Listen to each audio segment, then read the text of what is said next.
You're winning.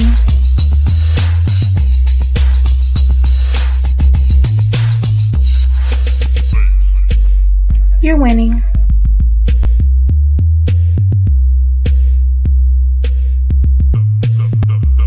You're winning.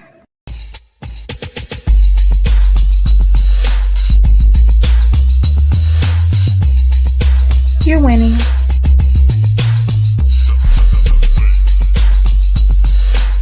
You're winning.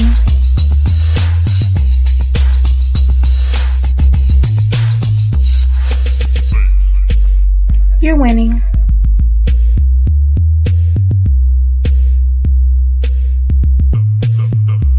You're winning.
Unmute.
Yeah, you're on mute.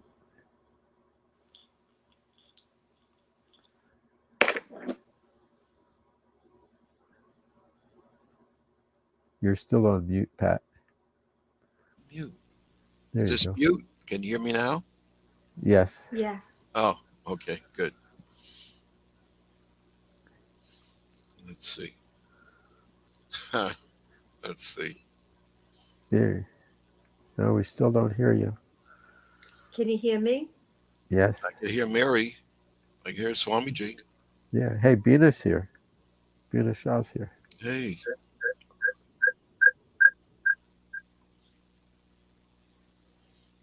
Oh. I'm gonna. Oh, I hear you. It's a little echo. Yes, I'm gonna torture you guys for just a moment. Yeah. How is that?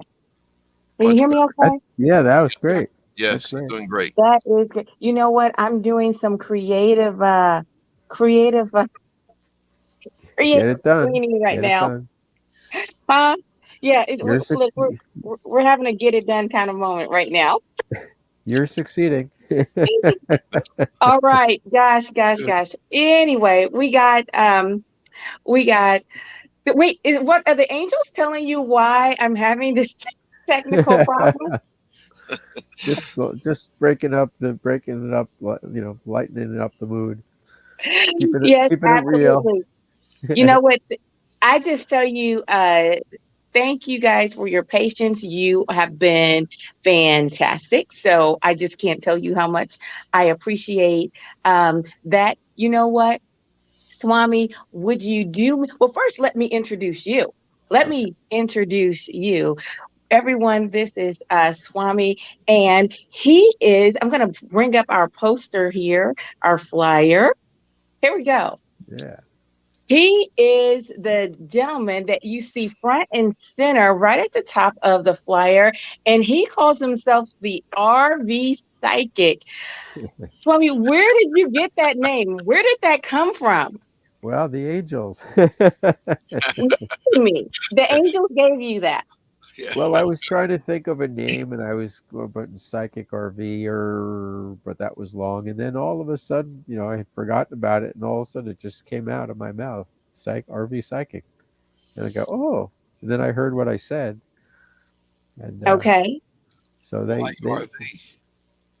what's that, Pat? Why did you say why RV? RV is recreation vehicle because I'm living in my trailer Okay. full time, and I give psychic readings from my trailer. So You traveling know in. what? So do you kind of just meet people like maybe on the road and give them a reading? I'm just curious. Does that work out that way? That's a little bit. It's kind of like a little forward. It's a little bit prying into people's lives. I mean, there are TV shows that do that. Hey, I just you have a dead brother. Can I have him come in and talk to you now? He's like, I've never. Wait, there's a television show that does that. well, different psychic medium shows over the years. You'd have somebody doing that, and I mean, it's fun. It makes great TV. But I mean, that's not how you talk to people in real life, right?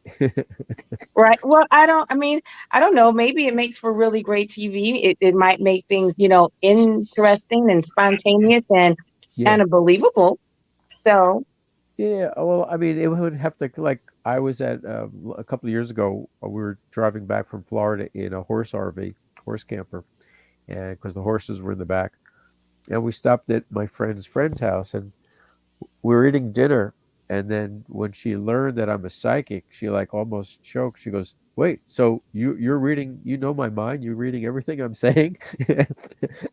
I said, "No, I keep it off, until I'm working." I've heard a lot about this off and on kind of thing. I've heard a lot about this.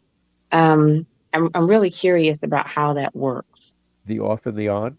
Yeah, but before you get into that, Yeah. before you really get into that, please introduce your friends, your teammates that you've brought to us today, and why they are important to you. Yeah, well, Pat is, I've known him for decades now. I met him through a friend, and he was interested in Ayurveda, and he took my Ayurvedic practitioner certification course back in the 90s, I guess. Hmm. And he's gone on, he was inspired by that, and he went further into the chakras and angels and ancient civilizations and extraterrestrials and more too. I can't even think of it all. And he's a wealth of information. And even as a MD, he didn't just stop at becoming a doctor. He went on and got like an advanced doctor to study more deeply. He's a very deep thinker, and he's just a great-hearted gentleman and a lot of Mhm. fun. And he just told me the funniest joke I heard in a long time. And Mary is a new friend, a couple of months old. We met in a mediumship development circle where we practiced, and we were practicing giving readings to one another. And we were talking about, I was picking up Mother Mary, the Blessed Mother, Uh-huh. and her eyes popped open. She goes, "Oh, that's so important to me." And I said, "Me too." And then she asked me about. Yeah, well, I'll let her tell her story, but uh, we um, we became fast and instant friends from that moment on. And so, exactly what is it that was important to you both? Mary, you want to tell? Well, I tell the story of how I was born and raised a New Yorker, and that Mm-hmm. makes me Yep. very, very cautious. I don't I don't trust instantly. I have to learn the trust. And with Swami, I felt like I just knew him forever. I felt so comfortable. And when we were discussing and practicing mediumship, he had mentioned Reiki, that he was a Reiki teacher. And I said to him, do you think we could do a reggae session? Well, he laughed. He says, no, it's Reiki. It's not reggae. That's how much I knew about Reiki. And I said to him, I would love to do it. Never asking how it works, whatever. I just trust it. When may I tell my story now? Uh, when we were able to meet on Zoom, he said to me, "Just relax and trust." And I sat back and I let him do his thing. And he said, "What would you like me to work on?" It's a healing. It's an energy healing. And I said to him, "Well, I've had MS. I was diagnosed in 2001, but I had been sick since the 80s. So I've had it a very long time. But in the interim, I had an MS attack 9 years ago on my knee, and my Mm-hmm. knee is shattered. It had locked up one morning, literally locked, and I had to pry it open just to get out of bed. Everything tore up and ripped in there. Later on that afternoon, it locked up again. And I said to my husband, pry it open. And he said to me, Mary, your knee will never be the same. And I Mm-hmm. said, just do it. I got to put my foot on the ground. And I felt everything tear. So over 9 years, it just progressively got worse. I had arthritis. I need a knee replacement, everything. So I've been walking with a cane. I also do not go to the malls anymore because I need a cart. If I go into a supermarket and I have a cart, it's like a walker to me. So going into the mall was impossible. Going Okay. in Orlando, going to theme parks is impossible. So I stopped.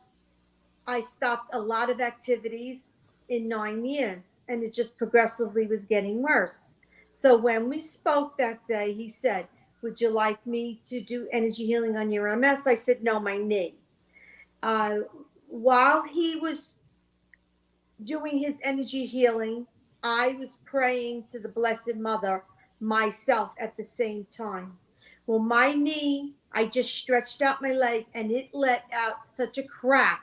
And he said to me, did your knee just crack? I said, yes. He said, because I felt a release at that very moment. So he said to me, would you get up and take a few steps and walk? I said, yeah, sure. I took a few steps forward. I took a few steps back. He said, how did that feel? I said, I didn't feel anything. So he says, would you stand on that leg? I said, no, I haven't stood on that leg in 9 years. I'm not going to stand on it now. He said, just trust yourself. Stand on that leg. And I said, okay. And I did. And he said, how did that feel? I said, I felt nothing. It was fine. And I'm saying to myself, this can't really be happening.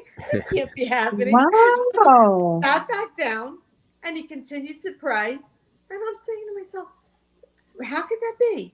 Why didn't I feel anything? And I'm touching my knee and I'm not feeling any pain. And I wanted to get back up and start walking, but I didn't until he told me to. And I just continued to let him pray. And then he said to me, okay, get up again. And I did. And I said to him, I don't feel any pain. I'm not feeling anything. Am I supposed to not feel anything? What's going on? What did you do? So it was really great. And he said, just trust the process. I said, okay, now tell me, what do I do now? Do I go outside? Do I walk? Do I take my cane? I was Uh-huh. so baffled, and I didn't even know what the next step was. And he says, "No, it's 9 years since you've used it. I think you should just take baby steps and just take it slow." Well, now it's over 2 months. I have not experienced any pain. I am still walking. Once in a blue moon, I'll grab my cane more for balance than anything else. But I don't have the pain in the knee anymore. It's different. It just, I could bend it now. I could sit with my legs folded like a yoga position. I couldn't do that in 9 years. It's just so different. It just totally changed at that moment in time. I am in Yeah. awe. Wow. Yeah. Amazing. That is amazing, Swami. So, Well, do you do this over the internet? I'm just yeah, we did what, that. We what, this did is that. in person? No, Where were you doing this? I was in New York and she was in Florida, and we did it over a Zoom or a FaceTime call. What? Yeah, I need you to heal my mother's knee. yeah, we'll do it. We'll do it. We'll try anyway. I didn't. I said I can't promise anything, but we'll try it. And Yeah. wait a minute, why? So why didn't you want him to work on your MS?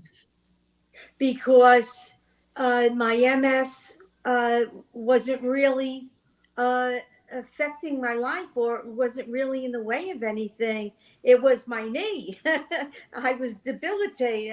I had a disability because of my knee. I couldn't move. I couldn't walk. I was in pain every day. In But, pain. My knee I mean, would swell.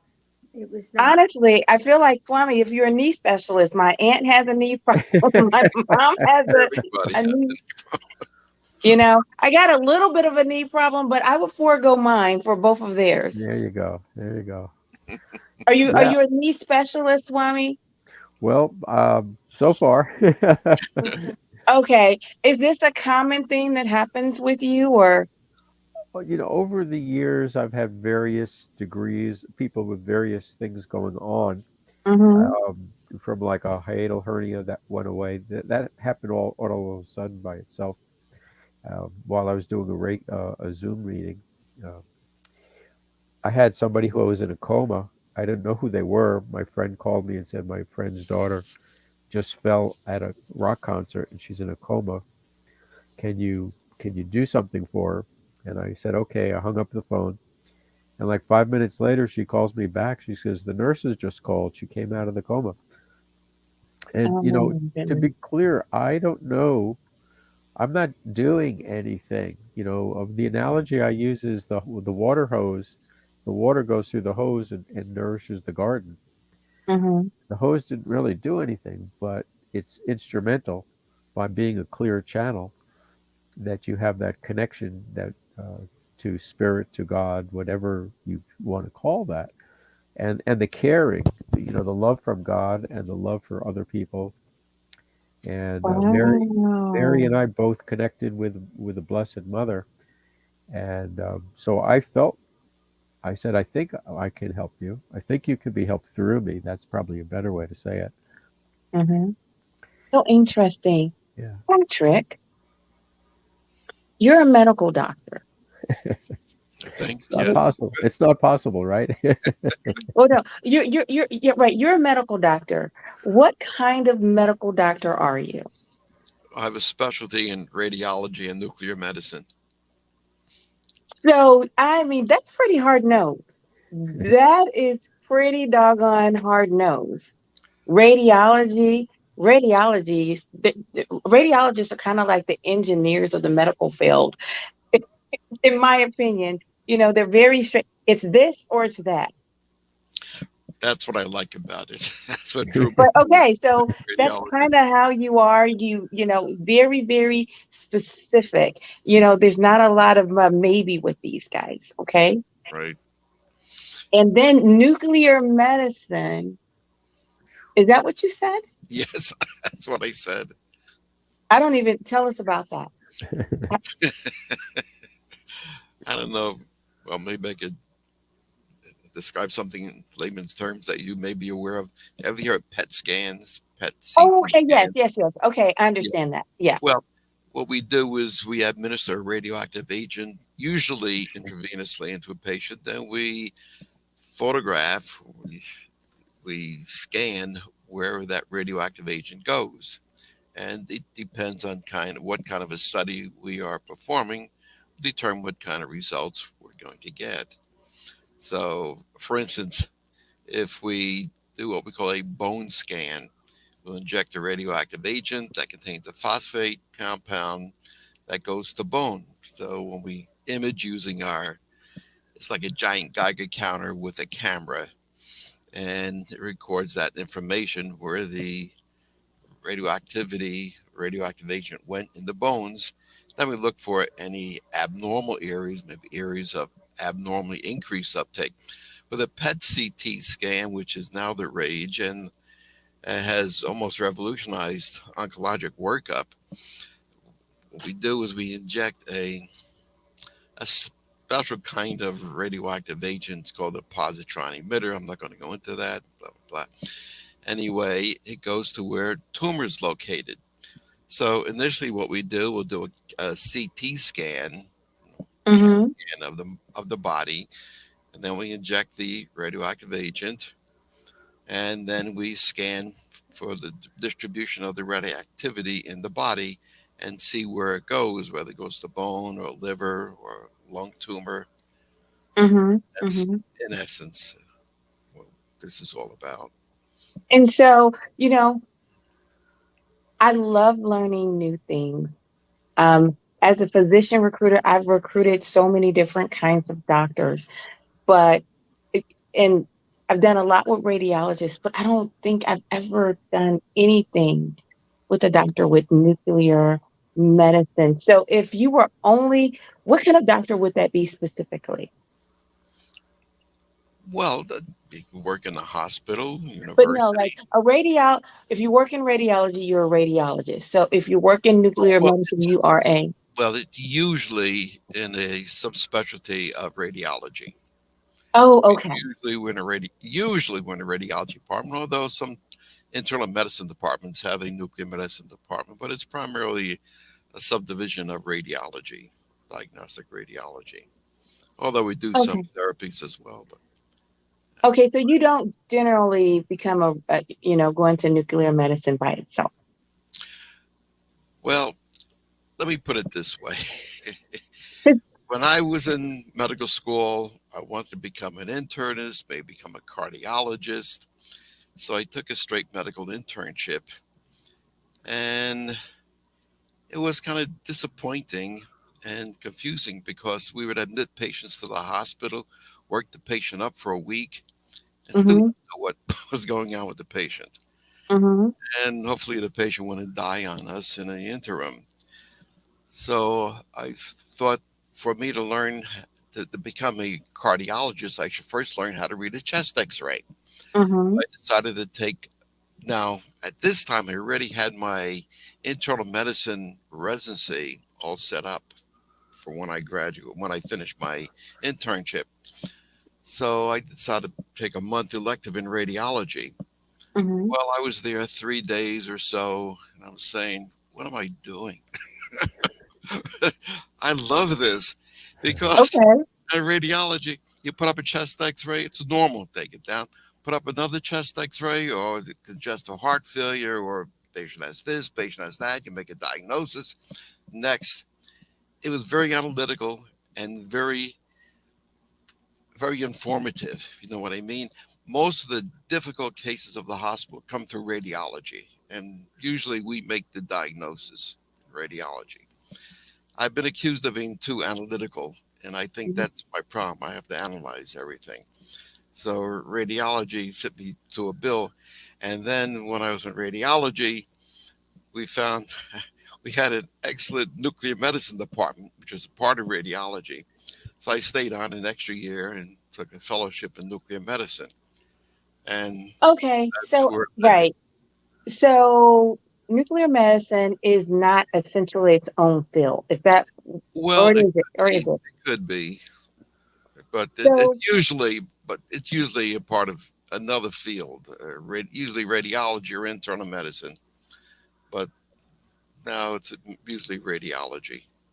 you know what? I'm gonna put a pin in there because really, honestly, I could. I have a whole line of questioning about you, those credentials, but everyone's here to kind of understand the nature of talking with angels and um, the metaphysics of that. And so I just want to again welcome every one to another exciting episode of Epic Understanding. If you've just gotten here, it's been exciting. We've had fun. Technical issues. We've had a healing story from Mary, and Swami's been talking to angels and deciding not to heal people on the side of the road. It's been If I have a flat tire, yeah, okay, I'll help. right. It has been magnificent. And Patrick and Swami have known one another since the 90s. He bumped into Mary somehow. Wait a minute, where'd you guys meet? Because she was in New York and you were in Florida? Or Well, where were yeah, you? Vice yeah, the versa. other way around. But we were in a Zoom class. Oh, you were in a Zoom class, and she's from New York. She doesn't even really trust people, but she loves Swami, and he decided to heal her. Bada bing, bada boom. He sprayed some of his garden hose, water hose love on her, Yeah.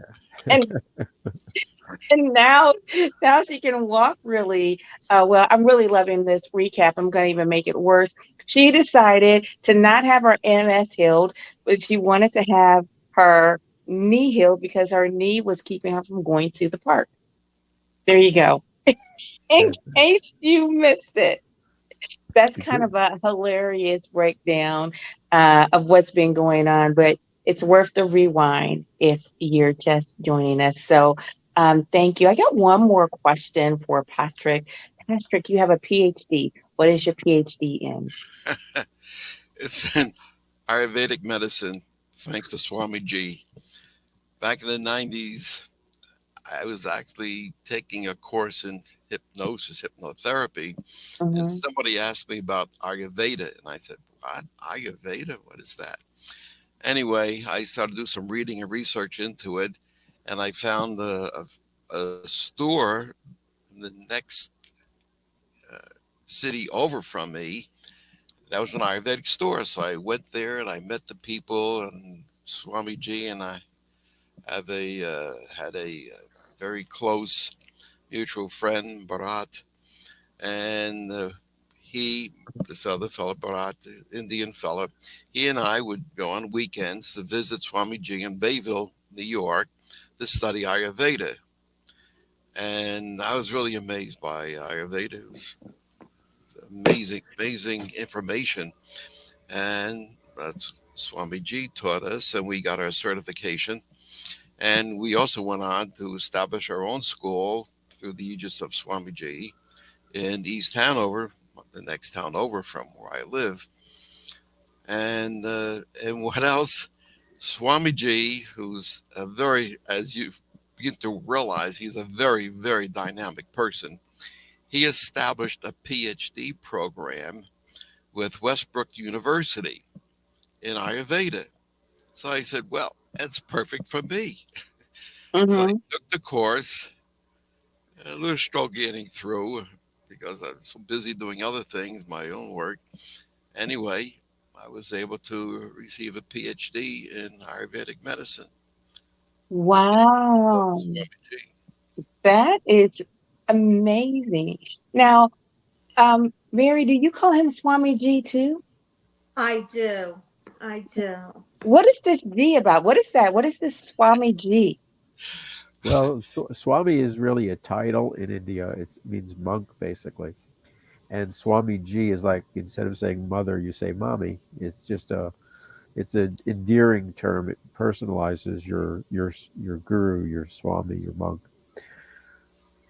That's Wow. You know what?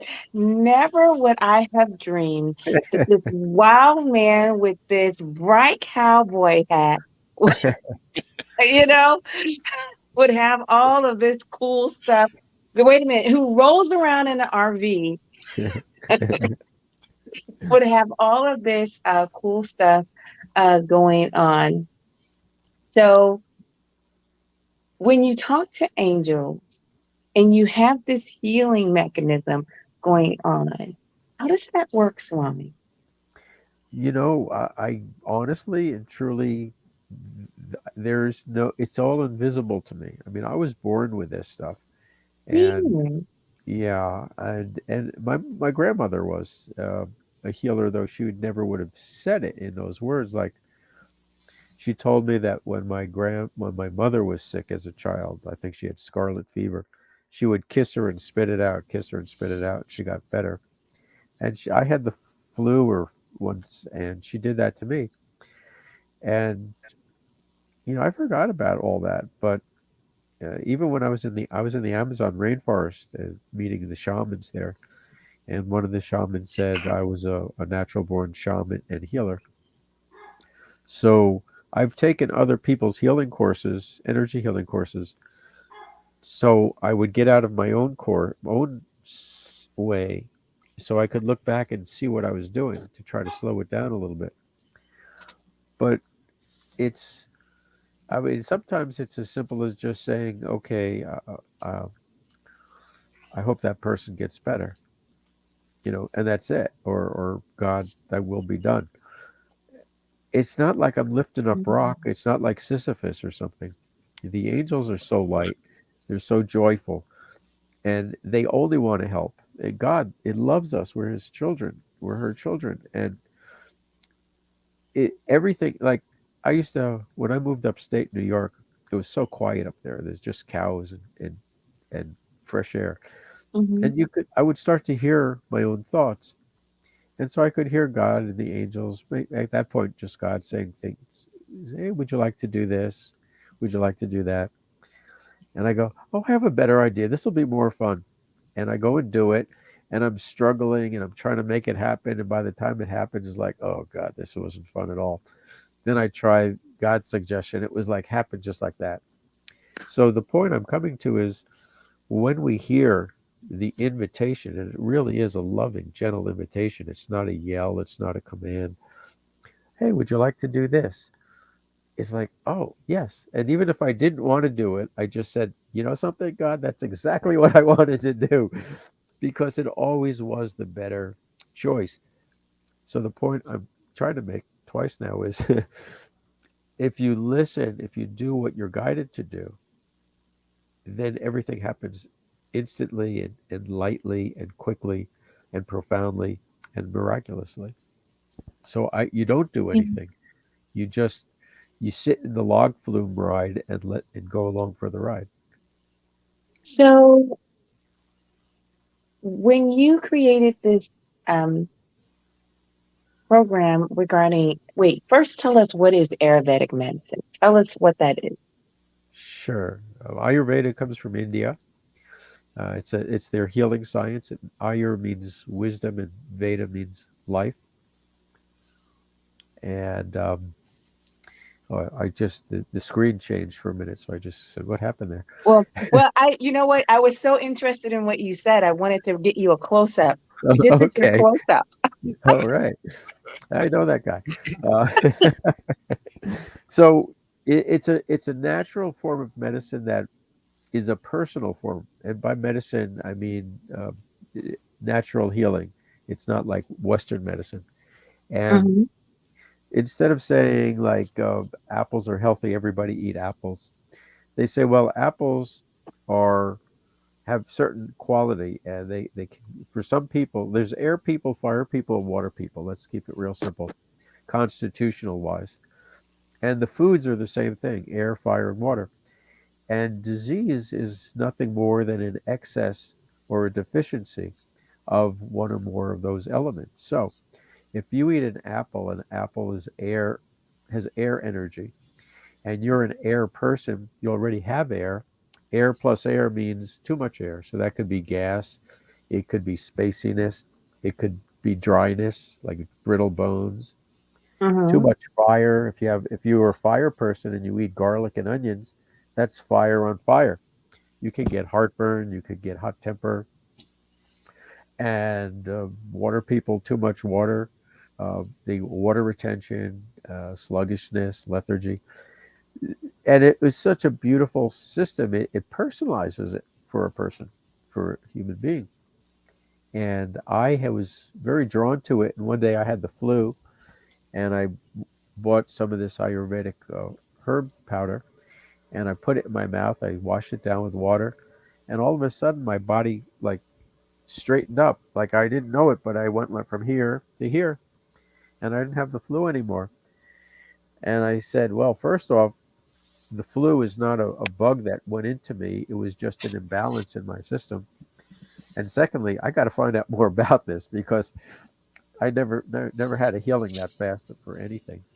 So that's how I got into it, and that's how it works in a That is nutshell. one of the most interesting things I've ever heard. Yeah. How do you decide whether you are a air, fire, water, and is there what's the other one? Earth or no? Uh, no, for the simplicity's sake, it's those three and combinations of those three. Okay. So how do you know which one you are? Well, the simple way was kind of just saying if you have gas, dry skin, um, you're probably at least partly air. If you have a hot temper, if you have a heat rash, you know, then there's probably heat issues. So it's really common. It's really common sense if you just like, look at it in that from that point of view. And then there's ways you can. There's a self test that uh, people have, and they're free all over the internet. You can take one, and you'll learn who you are. And then for the Ayurvedic practitioners, they'll take certain pulses and tell you what your constitution is. So can you tell via the internet, like were you able to tell what Mary was? Oh, I didn't use Ayurveda for Mary. I find once you get into the lifestyles of Ayurveda, Ayurvedic medicine it's more mind and body kind of a thing. Like it says, the cause of most physical disease is poor digestion. Yeah. And when I was, you're saying yes, like of course, but like even 10 years ago, Western medicine laughed at that idea, and now it's the whole gut biome. But that came out of Ayurveda 10,000 years ago. They knew this. It's pretty fascinating. Well, no, And I'm just really saying yes, like I oh agree. I yeah, really agree with you there. yeah. But 10 years ago, you would have been an outcast. If Pat said that 10 years ago, they would have booted him out of the hospital. Oh my goodness. Do it even today. Maybe so. Maybe so. So I'm curious, um, Patrick, what do your other physicians say to you about like this idea of using this kind of healing? And by the way, you have a friend here. You have Shirley uh Bakoti. Did I say that right? Called? Yeah. She's Yes. Cheryl. Cheryl. Cheryl. Hi, Cheryl. Yeah, Oh, Cheryl McCode. Cheryl was actually our secretary a number of years ago before she retired in our Department of Nuclear Medicine. Well, she loves you. She loves you. Oh, she's wonderful. We miss her. She, yeah, That's really. awesome. But tell me, what do your other physicians say? Because a lot of physicians don't even really believe in this type of healing. Well, if they are of the Indian background, most of them love it. But Okay. other than that, even some of the young Indian doctors that come through know very little about Ayurveda. yeah. Hmm. But I think I got to do a whole show on Ayurveda because I think, am I saying it right? Ayurveda? Yeah. Ayurveda. Ayurveda. I In got to do fact, a whole show on that. I'm giving a 3 hour lecture on Ayurveda on this Saturday at a yoga center in New It's very Jersey. interesting. Now, how did you get that program? What did you do? How did you get that program at the university? In the PhD program, Yeah. I was, well, my friend Swamiji, he well, that's is what the I'm asking. I'm asking program. Swami, how did Oh, you get that? How did you get that program? I don't remember how I came across Westbrook, but they were a very interesting university that they offered all this holistic nursing and very cutting edge holistic things where you would actually have to that regular universities would not offer. And why did I do that? I think I did it because I don't remember my reasoning. I think because Pat wanted a PhD and he wanted me to be his I forgot what you call it, but you're like a mentor or something. Right. And so I said, well, I asked them if I could be his mentor. And they said, well, you have to have a PhD first to mentor a Mhm. PhD. And so that's what I did. It was a research project. It was really cool. Wait, say that again about the being a mentor, and then who had to have a Oh, PhD? so if you want to mentor, if you want to be the that's not the right word. What do you know what that word is, Pat? I guess it's like the chairman or creator of the program. Oh, chairperson. Got it. Yes. Okay. But basically, if I'm going to help him get his PhD, you have to be at that level of PhD. Okay. You can't be a MA level. And Right. since I had an MA in regular research, in communication research, I mean, this was it was a pretty simple step to just go up from there. And I had to do a for your dissertation, you do a research project.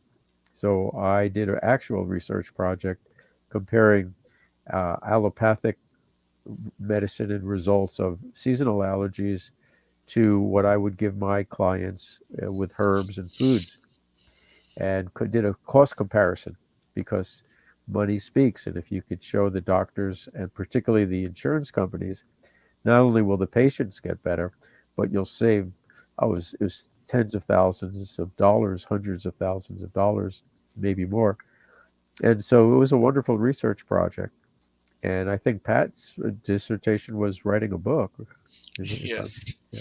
Well, the dissertation was the science of the basic science of Ayurveda, but then I wrote a book after that based on my PhD thesis called Converging Paths of Ancient Ayurveda and Modern Medicine. I tried to compare the two sciences and to show how modern medicine is catching up to Ayurveda that was promulgated thousands of years ago. Right. Try to give some of the basic understanding. And I came across some very interesting facts. Now, in modern medicine, we talk about the three body types, just like in Ayurveda. We call them Vata, Pitta, Kapha. In modern medicine, we say maybe a heavy person, big bone person would be a Kapha person, but is an endomorphic body type. A person that's maybe very thin would be an ectomorphic body type, and somewhere in between would be the mesomorph. So, well, where do these terms come from? It comes from the three basic germ layers during embryogenesis. When the baby is developing, it forms three basic germ layers: the endoderm, mesoderm, and ectoderm. And if one of these tissues predominates, then you will be that kind of a body type. If the ectoderm predominates, you tend to be thin, tall and thin, or very short and thin, with small bones. Uh, but that's, I don't want to go any further than that. But Well, you anyway, know what? To your point of what you're saying, I feel like we are barely scratching the surface. Mary, what do you think? Do you think we're barely scratching the surface? That there's so much more here? There's so much more.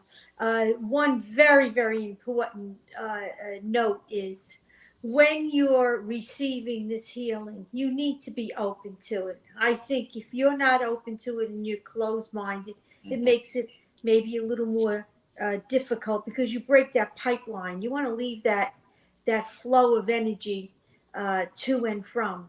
And I had a lot of faith in being brought up in a church. I had a lot of faith. So it was easy for me to receive, especially from Swami, who spoke of the Blessed Mother, who I identified with. And it just made it so comfortable for me. And the angels and saints were all a part of my life. So when he said, if you want to pray to the Blessed Mother, that's who I'm praying to. I said, you are? So it made it like so easy for me to relate. And I was so open to it. And I was really believing whatever he was doing was working. I felt it already worked before he even began. That's called faith. And when faith is I think the foundation to everything. I am just, I'm in awe. Mary, are you planning on working with Swami to heal your MS? I've been thinking about it. Now, I haven't said this to Swami. I have not even talked. He's hearing this for the very first time. Since that day, my legs, if I cross my legs or I hold a phone, my arms get numb right away. I get tingling in my fingers. I have not felt that since that day. Now, I have not said that to Swami at all because I don't even want to go there. I'm still comprehending my knee. So I haven't said that. So he's hearing this for the first time. But as of right now, I don't have MS symptoms, but I don't want to go there yet. But it's not there. He's Okay. laughing like he knows something. But No, I'm laughing because it's because miracles are like a little bit frightening. It's like, well, wait a second, how is all this happening? You know, more we ask for, we get more than we pray for. yeah, Uh, it's, Wow. and I just Wow. want to interject one thing that because we were talking about the Blessed Mother, that's not my religion even. It just she came to me as a universal healing mother for me, and That's beautiful. so for those who are listening to Mary who's talking about church and all, I didn't grow up in that religion. I grew up in the Jewish religion, and all I know is like when I had a past life regression, Mother Mary was there for me, and in my life she comes to me and blesses me and loves me and unconditionally. And well, I'm not going to ask her what her religion is. I'm just going to hug her and say thank you. I love you too. Swamiji, would you please be kind enough to drop your contact information where people can Oh, get in contact with you? All of you, if you want people to, Mary, Patrick, if you want people to get in contact with you, please drop your contact information in the private chat and then I will post it for you. I'm going to drop it in the regular chat for you. Everyone, you are on a fantastic episode of Epic Understanding. My mind feels like popcorn.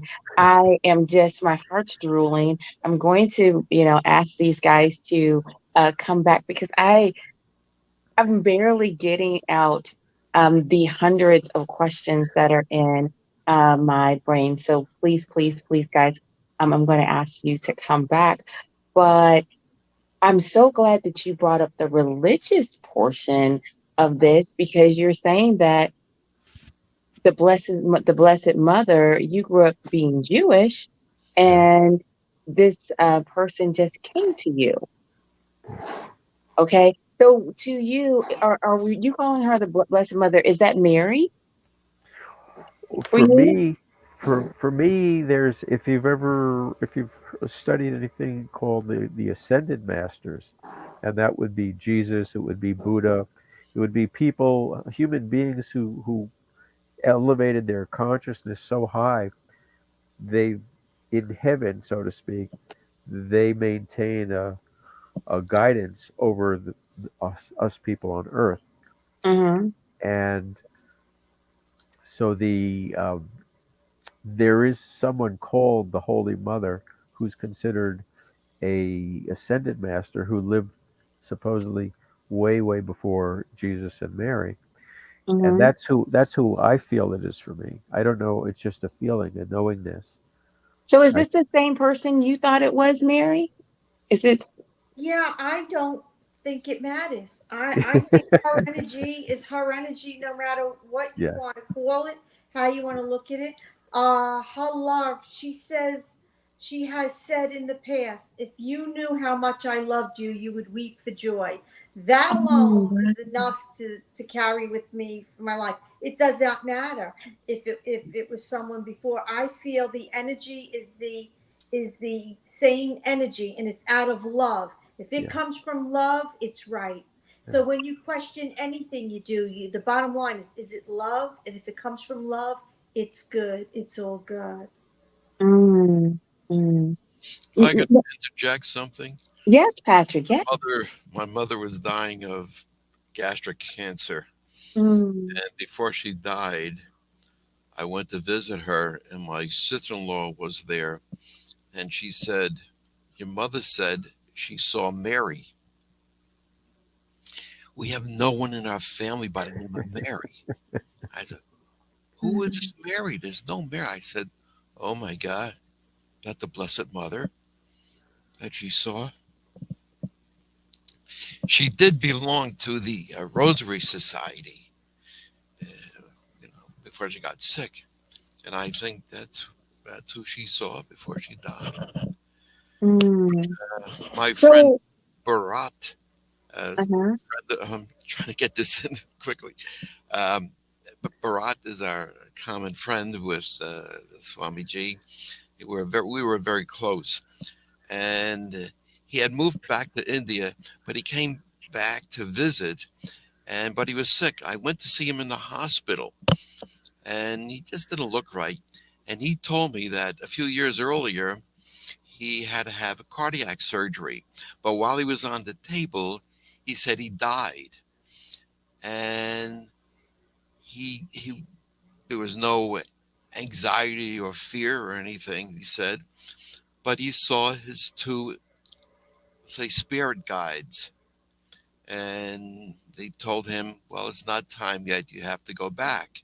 So then he was resuscitated, and he said the thing I noticed was they didn't have any feet or legs. Well, if you're a spiritual being, you don't need feet or legs. Mm-hmm. So people say, well, how could you prove that they were spirits, that they were angels, whatever you want to call them? Uh, Mm-hmm. this fellow died. He was a very close friend of ours. I mean, he doesn't make up stories. Uh, Mm-hmm. and he died, and he saw his two guides. And ever since I've been thinking about that, I've been thinking about the prayer we learned when we were in grammar school, in Catholic grammar school, the prayer to our guardian angel. And I tried, I went crazy. What was that prayer? I haven't said that in years, all the time in grammar school. So as I got older, I said, nah, it's no guardian angel. That's a lot of nonsense. But things happen in life, and you wonder, gee, was there somebody or something that prevented me from getting hurt or dying or helped me here? So, talking with Swami G, he was talking about the angels. One night before I went to bed, I said, if you're really there, my guides, my angels, my spirits, give me your sign in the morning. Testing them, which is terrible to do. That morning I got up, I looked out the front window, and there was this beautiful crimson cardinal bird on my front fence looking at me. Mm-hmm. That was very inspiring. Then the craziest thing I said one night I went to bed, I'm really testing my angels. And I looked out the window at night and I said, show me a big light in the sky uh, to prove that you're there. I said, that never is going to occur. 2 nights later, you're on the radio. Look out your window tonight. Look at the aurora borealis in the sky. Wow. Uh, Wow. there are so many stories like that. Listen, I love stories where God shines bright. What you're saying, this idea of the Blessed Mother, it's a new idea to me. The only Blessed Mother I've actually ever heard of is um, Mary, Jesus's mother. But Swami, you're saying that it's someone different than that. And I also noticed that you said God was a woman. Well, I this is my own personal. uh, feeling that there's a male energy of God and there's a female energy of God. And for me, this Mary entity, you could call it anything, for me a female energy of God. It's half of the whole, and both are. I think we've been such a male God dominated society, and I think that's probably why we're things are so falling apart because it's lopsided. We need the softness. The Amazonian people, they say the eagle and the condor prophecy. The eagle is like Western hard male science, and the condor is the heart, the love, the intuition. And in every era, one of them is sort of is in charge, and the other one is not working. But in this era, they're flying side by side, and that's why you hear Pat talking about science, the science that validates the Ayurvedic, the So heart, the soft. when you say in this era, do you mean right now? Yes, the prophecy from the shamans of the Amazon rainforest talk about that this is the prophecy that we are coming into a new age, which they say the eagle condor prophecy. And the shamans in Guatemala, when I was there, my friend who was in New Mexico, they all talked about, and the Mayan calendar ended supposedly in 2012. That was the beginning of this new era, the age of celebration, or what I call the age of joy. And clearly, if you look out the window at the news, you'll say, "What are you talking about? You've lost your mind." But there's evidence that people are having enough of that stuff, and it's making it easier to turn towards God, towards spirit, towards I just want to have peace. I just want to have fun. I just want to, life's too short.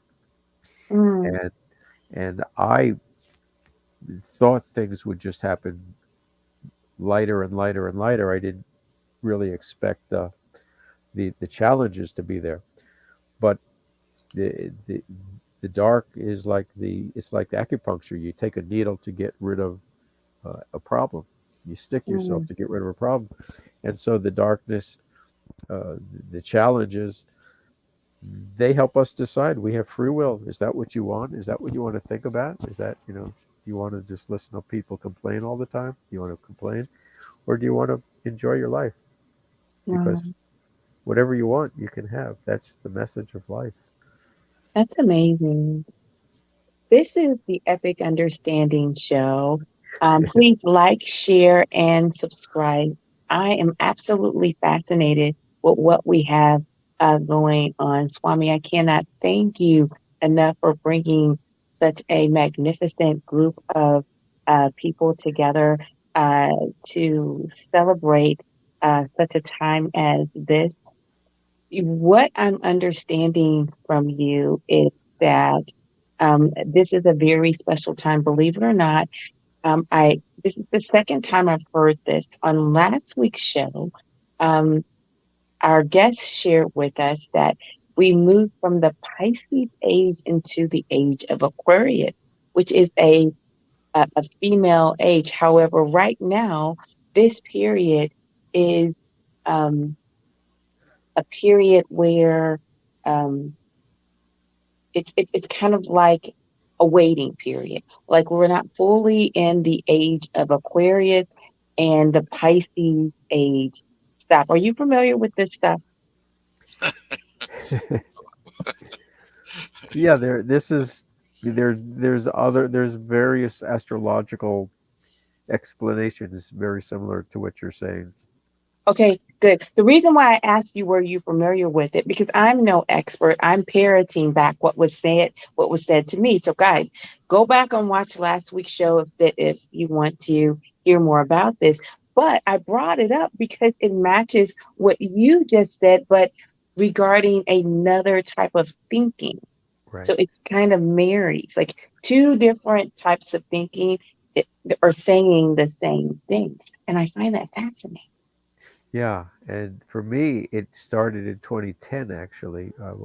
Okay. January 1st, I woke up from New Year's Day to Mm-hmm. a dream that I was in an elevator, the doors open, and there was Eden, paradise, and all along the treetops were the angels, all the Mm-hmm. way down, and they were singing 2010 is 2012, telling me that the age has started 2 years earlier. And I wrote a song about it, and for me, everything has to come from God. And then eventually, God said to me, "I want you to meet more of the family," and He introduced me to the angels. And so I have to have direct experiences before I I take something as valid. Mm-hmm. What people said in the past, it could be dogma for all I know. Unless I hear it from from I don't want to say the horse's mouth, but directly from spirit, from God, from angels, from my intuition, from my spirit guides. That's when it works for me. For me, you know. Do you make a difference from talking to God versus talking to the angels? Is there a difference in that? For me, it is, yeah. Because God said, I was driving in the car one day and He says, it was a beautiful blue sky with big cumulus clouds, which looked kind of like angelic. And He says, I would like to introduce you to more of the family now. And then I started to see Uriel, Ariel, and a lot of the archangels. What And is God?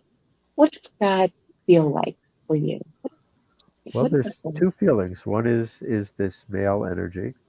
It's powerful, but it's not. It's loving and it's gentle and it's patient and it's has a great sense of humor because of all the stuff I don't listen to. and uh, and then there's this mother side, and it's unconditional love. Mhm, It's another way to go about life. It's curved as opposed to direct. That would be the best description. The male seems to be direct, and the female seems to be curved. Uh, mhm. i- i- Interesting. Understanding versus uh, knowing. I don't know. I'm just saying some stuff that comes out. Hmm. I'll have to explore that more. Um, I'm going to ask you shortly here about the top things that the angels can help us with, right? I'm going to ask you that question, but I'm going to veer off for a moment before I go there. I'm curious, what do the angels and God think about, you know, this idea of being evangelical Christian or being, Catholic or being Jewish? What do they say to you about, religion? What do they say about They're kind of, yeah, the way I'm asking them, that question for you. What do you want to tell her? And they're just laughing like that doesn't, mean anything. Those are just words and boundaries. We love you. You're all part of God. It's like they're saying you're all the children of God. You're all brothers and sisters. So what are you making up, inventing these things to separate yourself for? it? Yeah, you have black hair, you have blonde hair, you have black skin, you have white skin, but you look different than your sister or your brother, and it, it's all you're still brother, you're still siblings. Hmm. Hmm. And they're very light, they're very playful, just like the beginning of our show. Right. That the techno that's is their way of getting our attention. And frankly, I think there's some loved ones of ours that were up there also Hmm. pulling in to have the fun with us too. You know, I take it in stride. It worked out just fine. I had to be creative, right? You know, I definitely had to be creative to make it work, but it's working. I've never used this solution before, but I'm using it now. Patrick, you look like you have something that you're dying to share. What's on your mind? Is it written all over my face? Huh? It really is. What is on your mind, dear sir? There's so many things. First of all, uh, sometimes we think we're all alone. We get depressed. We're never alone. We always have our divine spirits with us. and we should talk with them, and they will help us.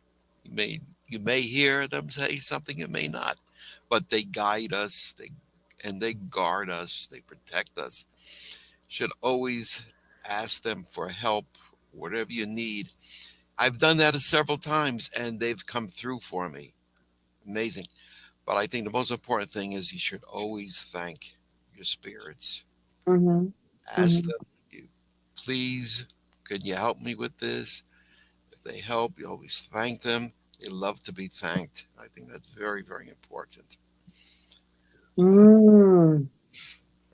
I am going to share that when I became when I began to thank God for my mother's healing, regardless of what I saw, she began to be healed in a more substantial way. And I would just thank God for the healing as if it was already Yeah. manifest, you know. And I'm thanking God that she's going to walk again. And in my mind's eye and in my spirit, I see her walking again. I see her being fully restored and thinking very clearly. And so I thank him for that um, as well. Yeah. And Yeah. so that's something very special for me. Yeah, it's beautiful. It's mm, beautiful. I mean, I you hear that, and every time I hear it, it's like the first time I feel it because I feel what you're feeling, and that's what's new, and that's what makes it so beautiful. I think Mary's over there feeling it too. She's got a smile on her face, and Mary, so what are you feeling? What's on your mind? I'd love to hear your I own. love the fact that you're picturing your mother walking and you're picturing her well. That's already, that is what we call faith. You can Hmm. only do that with faith.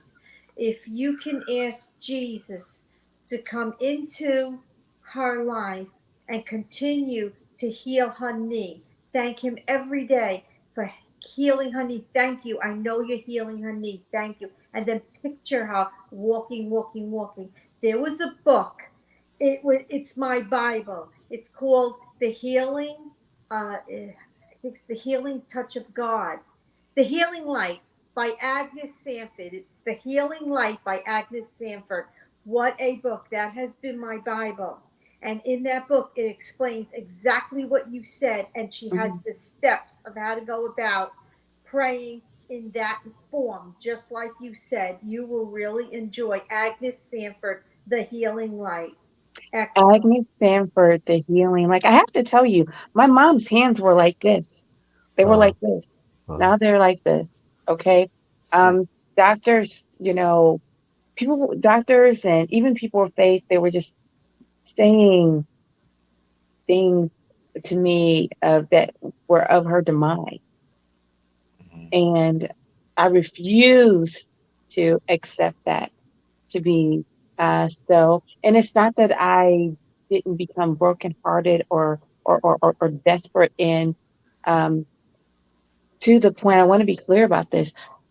You can look. I published it. I wrote a article about how much pain I was in, that I felt that I was going to die, or I understood why people committed suicide.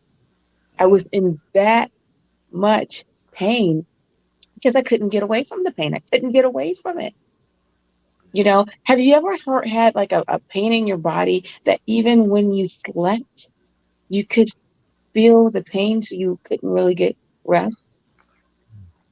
That's how bad my soul was aching. My heart was aching. I could not get rest, and I wanted so bad to get away from the pain of when my mother was first pronounced ill. It's been a very, very long road, but it was only my relationship with God. So it wasn't the knowing God, it was having a relationship with God. When I got to the end of myself and I found a relationship with God, is when things began to change for me. So I'm so thankful for that, and I can't help sharing that. Thank you guys for listening Thank to you for that. sharing.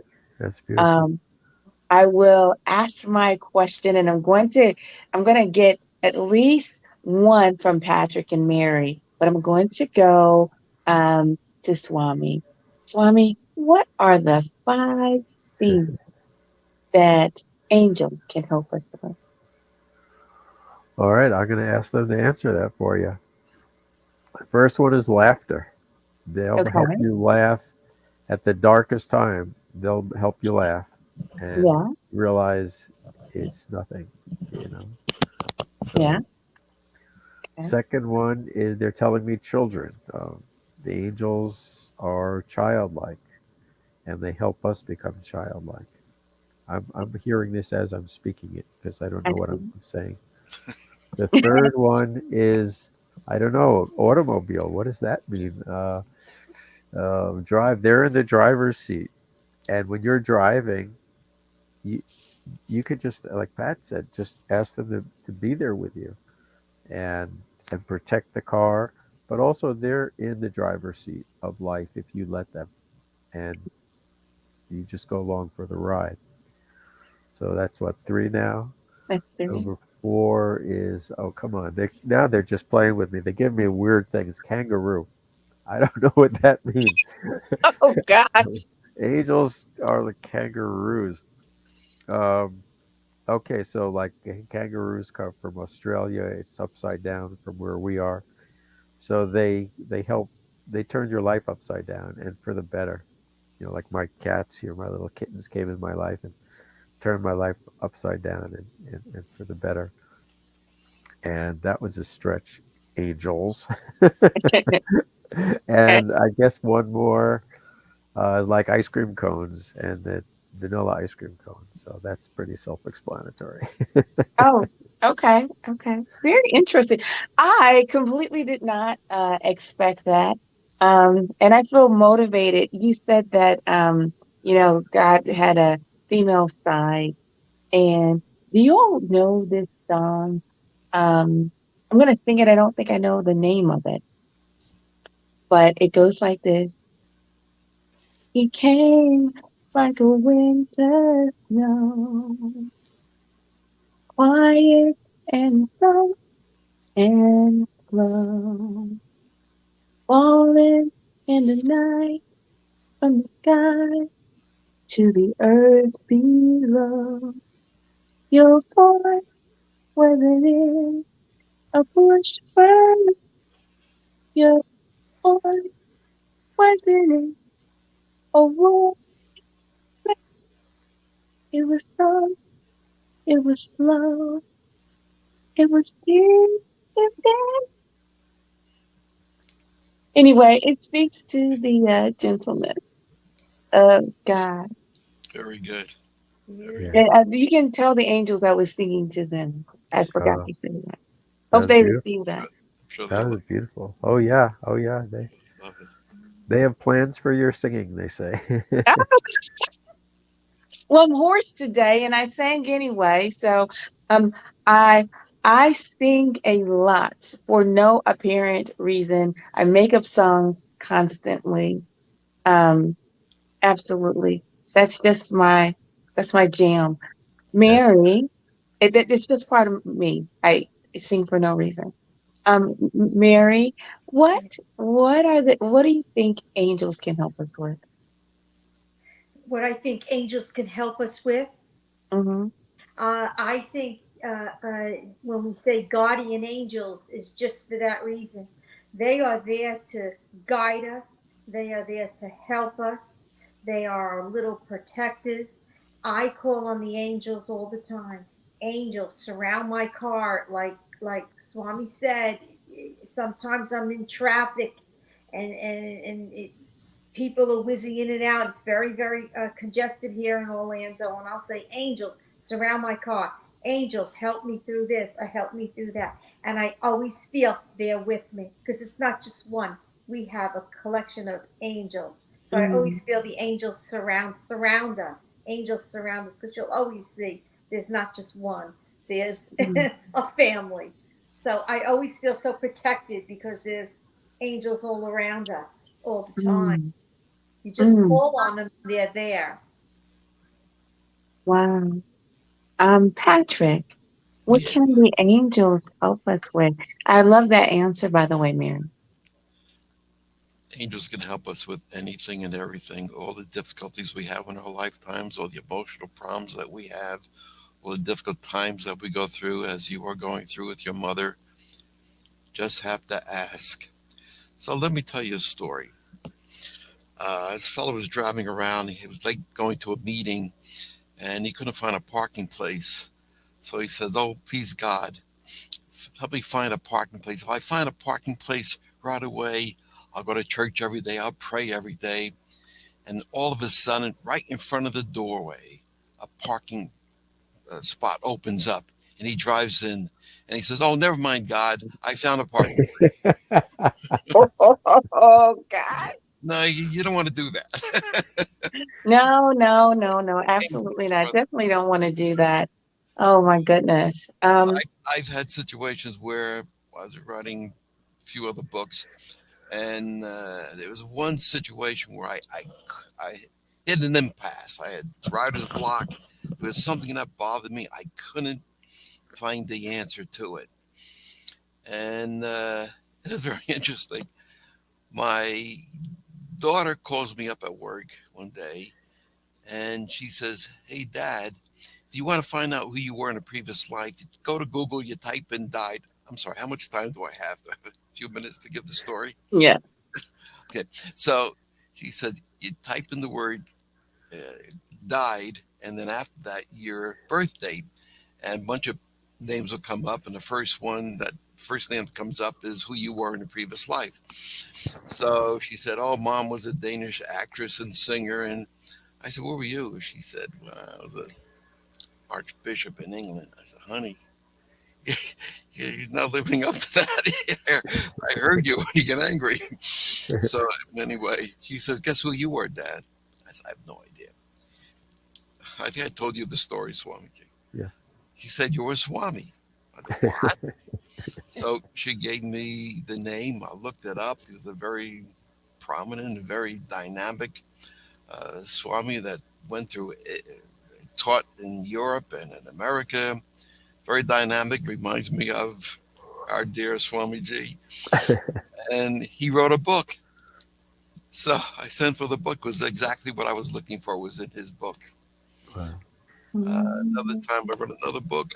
I'm sorry, but I couldn't find the answer to what I was looking for. I asked the angels, please help me. I didn't think anybody could ever help me, give me the answer to this. And sure enough, it was fell right in my lap. So, number one, we're never alone. We should talk with our angels, talk with our spirits. They're there for us. You may not hear them speaking to you as Swamiji does, maybe not right away, maybe later on, but they're there and always they're there to help you. That's their job, to guide you, to guard you, protect you, and to help you wherever you need help. They realize that life on earth is very difficult. They understand that. So they're there to help us.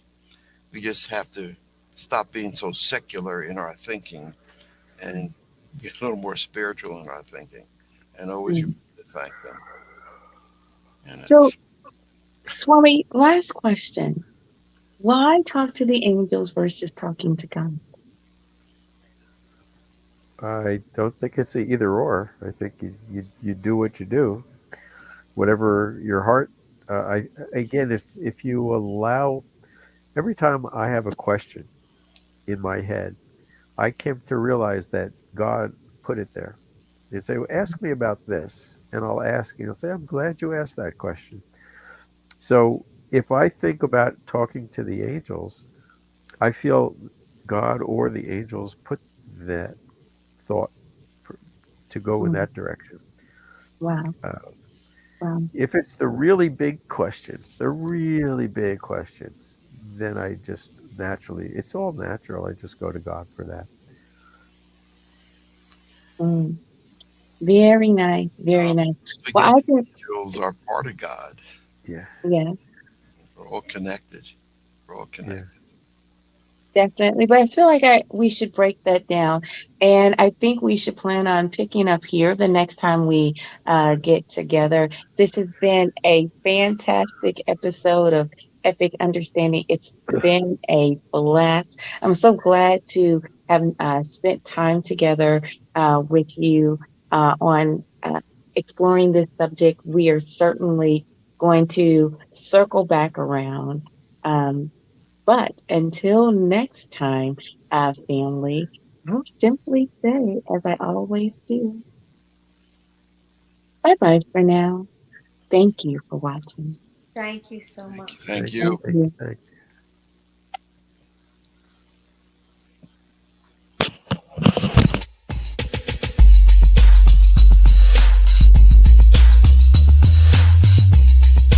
You're winning.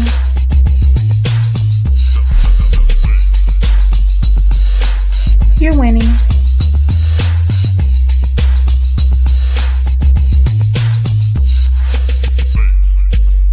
You're winning.